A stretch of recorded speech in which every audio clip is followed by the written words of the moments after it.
The Galactic Institute of Advanced Studies prided itself on accommodating students from across 17 different star systems. Professor Zekthar, a towering Altarian with crystalline skin that refracted light in prismatic patterns, had taught xenobiology for over 3 centuries. In all that time, he had never encountered anything quite like the 2 humans in his advanced physiological studies class.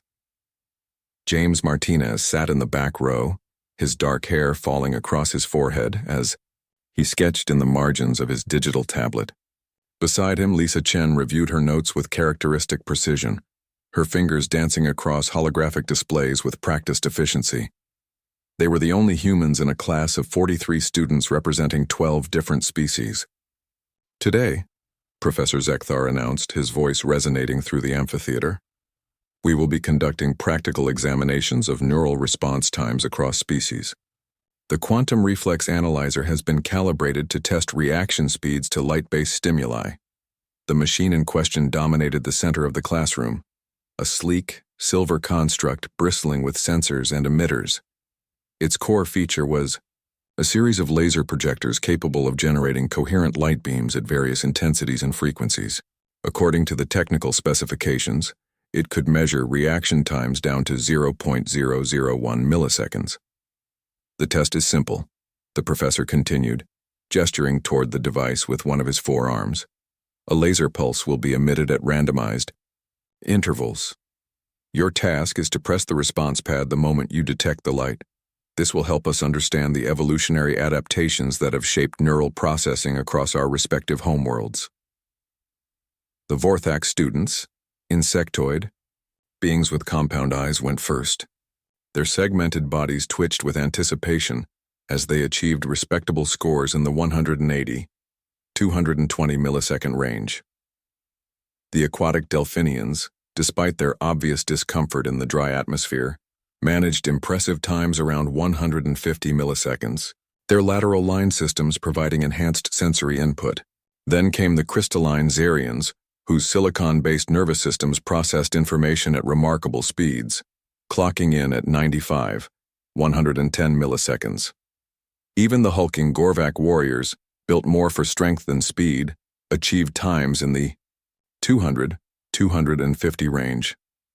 Fascinating variations, Professor Zekthar noted, recording each result. Now, let us examine our human specimens. James exchanged a glance with Lisa. They had grown accustomed to being referred to as specimens during their time at the Institute, though it never quite stopped feeling odd. Lisa approached the machine first. She placed her hand on the response pad, her brown eyes focused on the laser emitter array. The first pulse came, a brief red flash.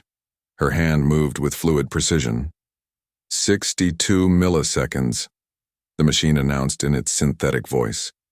A murmur rippled through the classroom. Professor Zekthar's prismatic skin shifted to deeper hues, indicating surprise. Impressive, he said, making notes. Again, please. The second test yielded similar results, 58 milliseconds. By the third trial, the entire class was paying attention. Lisa consistently scored in the 55, 65 millisecond range, significantly faster than any previously recorded time. Most intriguing, the professor mused. Human neural pathways appear more efficient than our models predicted. Let us test the male specimen.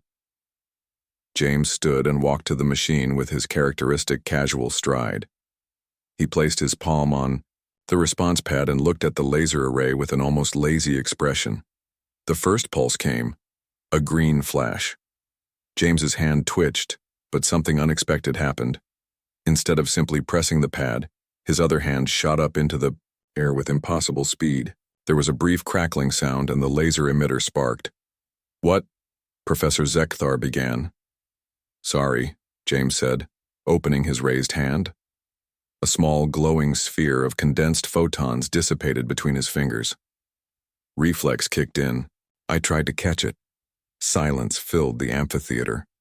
The quantum reflex analyzer's displays flickered erratically before displaying an error message. Temporal paradox detected. Response time, -15 milliseconds. That's impossible. whispered Thrix, a cephalopoid student whose tentacles had gone rigid with shock. The laser hadn't even finished forming when he moved. Professor Zekthar approached the machine, his forearms working frantically at the controls. The quantum coherence field has been disrupted. The photons were intercepted before achieving full manifestation. This should not be possible with biological reflexes. Lisa smiled knowingly. James has always been quick. Back on Earth, he used to catch bullets during training exercises. Bullets? The professor's skin had shifted to what James and Lisa had learned indicated extreme agitation among Altarians. Small metal projectiles fired from chemical weapons, James explained helpfully. They move at about 300 meters per second. Not too difficult once you get the timing down.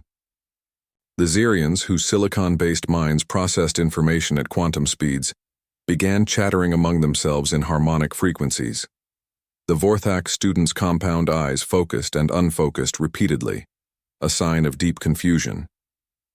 But humans are supposed to be one of the slower species, protested Kale, a young Delphinian. Your homeworld has standard gravity and no extreme environmental pressures. Where did these reflexes evolve from? James and Lisa exchanged another look. How could they explain that humans had spent millennia as both predator and prey? That their ancestors had dodged everything from saber-toothed cats to spears thrown by rival tribes? That human children played games involving catching balls traveling at high speeds purely for entertainment? Survival, Lisa said simply. On Earth, if you weren't fast enough, something would eat you. Or you'd starve, James added. Quick. Reflexes meant the difference between catching dinner and becoming dinner. Professor Zekthar was still staring at his broken machine. 3 centuries of teaching, and he had never encountered a student who could intercept coherent light with their bare hands. The implications were staggering. I'm afraid we'll need to recalibrate our entire understanding of human physiology, he announced to the class. It appears we have severely underestimated your species' capabilities. As the other students filed out of the classroom, chattering excitedly in their various languages, James approached the professor. Sorry about your machine, he said genuinely. I can probably fix it if you want. I'm pretty good with quantum field generators. Professor Zekthar's prismatic skin shifted through several colors before settling on what James had learned indicated resigned acceptance. Mr. Martinez, he said slowly, I'm beginning to suspect that breaking my equipment may be the least surprising thing you humans are capable of. James grinned. Want to see Lisa juggle plasma? The professor's skin immediately shifted to the deep purple of absolute terror. Perhaps, he said carefully, we should save that demonstration for next week.